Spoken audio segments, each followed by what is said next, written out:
back to another video.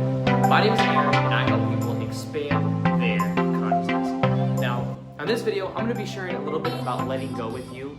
How when we really learn how to let go, that changes just about everything, and how it's really necessary in order for you to really attract what you want.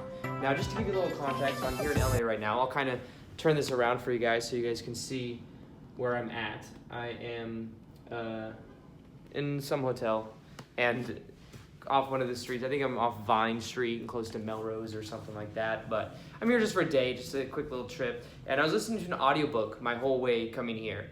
And first off, I'll say that if you guys don't listen to audiobooks when you're driving, you're missing out. You know, I did like I get a lot of education actually just from driving around and listening to audiobooks. There's a lot of time that you could actually be doing that. Anyways, what I learned though is all about understanding how we must really learn to let go of the emotions that we have, and how when we do let go of those emotions, we actually allow things to come into our life much more easily. So think of it like this. When we have a strong desire for something, a lot of times when we insist on how we think it should happen, what happens is insistence also causes resistance on the other side of it. So I recently did a video that was all about understanding how we can use the power of the word whatever in order to get what we want. Because what we do is we kind of make it more neutral. It's not so much charged. And a lot of on this channel has been focused around like the emotions, how powerful our emotions are with creating our reality. But I'm starting to understand a completely new paradigm for how this could be. And I'm starting to understand the power of observation and how we can use observation to completely revolutionize the way we see the process. You see, because if we put the barrier and think that, for example, if you have a desire to make, let's say, $100,000 a year, and the idea is maybe right now you make like half that. The idea is when you think about the $100,000 a year, it might bring a lot of excitement within you, or it might bring a big feeling inside of you. But the thing is by the time you are making that $100,000 a year, it's most likely that it won't feel that crazy to you. Now, I experienced this when it came to YouTube, right? Like I had this intention of growing YouTube. My intention was to add value to as many people as possible to grow the YouTube channel. And in a couple months, it went from only like 4,000 subscribers all the way up to over 100,000. And I thought that when I hit, or we hit 100,000 subscribers, that it was going to be this feeling like this absolute ecstasy, just like I've made it, like I walk around and everyone's just like, you know, like saying things or something like that. You know, I didn't really think that, but I must have thought it at some level when it comes to thinking it just felt totally different. And then what happens is you start, you know, my intention has always been to add value before anything else, before it's just about the growth of subscribers or anything like that. It's always adding value first. But when I got there, even as I was getting close, I realized there was really no difference in feeling. And I feel like even if once I hit 100, if it was like I was really putting more and more emotion and energy into it, I could have also caused resistance, because it's like, what if that went away, or what if something happened, right? Now, of course, the channel continues to grow, and it's funny because when momentum continues to happen, it's like you're less focused on it and it doesn't phase you as much because it's just a part of who you are.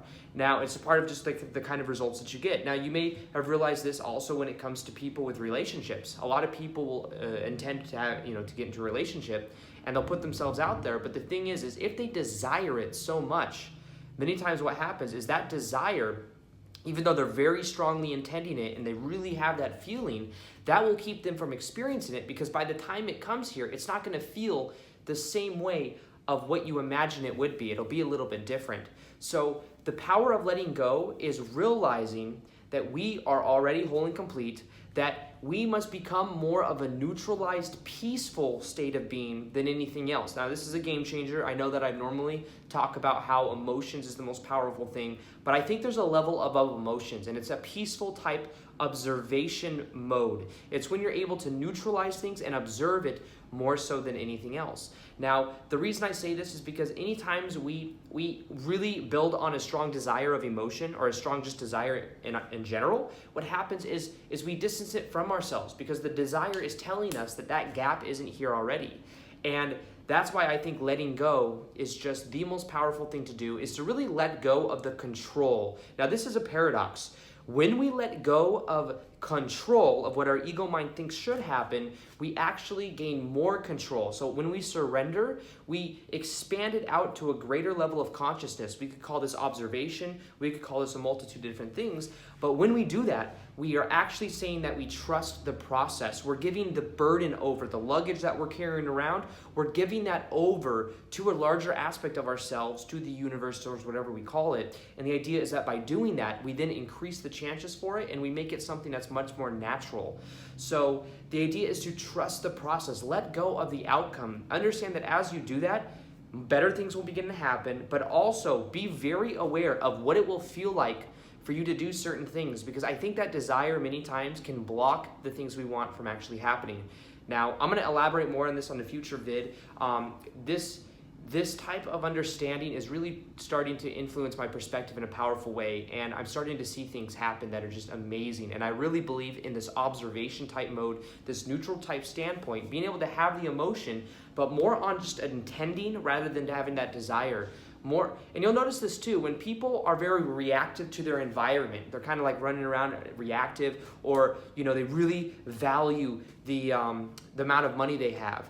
Then they kind of open themselves up to being vulnerable because they've given something a significance of value, when in general, it's important to be aware of what certain things mean to us and to be aware of that. But if we give it too much value, then that opens us up to be vulnerable to lose it.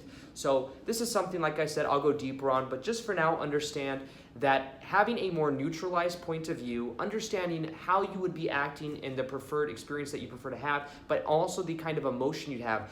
Convert it more to peace than anything else. Like, follow your excitement. I still think excitement is an amazing thing, but have the awareness that by the time that thing gets there, it's a settled type excitement. It's not going to be necessarily some jolting excitement 24/7, because that's not sustainable. It's going to be more of a peaceful type mentality. And that as you have that awareness, you realize that you aren't that far from where you want to be. We put ourselves on this pedestal. We put so much significance onto what we think we need to achieve. And because we give it so much importance and value, it makes it almost impossible because there's so much of a gap there. So this is more about knowing that you're already whole and complete, that what you can do is really start to tap into that by having a more neutral type of perspective, letting go of the outcome, knowing that as you surrender, you're actually allowing better things to happen, and that the more you do this, the more things really begin to change. Now, as I've said in a couple videos, I've created a very powerful subconscious mind MP3 that's absolutely free. You can download it below. It's in the description box. It will help you reprogram your subconscious mind so that you start to see yourself in a completely new way. When you change your self-image, you then change what you project out, and then you change the reflection that you get. So this is something that's very powerful for that. I'm going to go ahead and link it below. And other than that, just remember, letting go is so powerful. The more you do it, the more you'll feel free, the more surrender, the more you feel like you actually have control from a deeper point of view, and then that's when everything begins to change. So with that being said, I hope you guys enjoy this video. Feel free to like this video if you liked it, subscribe if you haven't already, hit that little notification gear so that you can see the daily videos that I do. And other than that, I will see you guys on the next video. Peace, much love, namaste.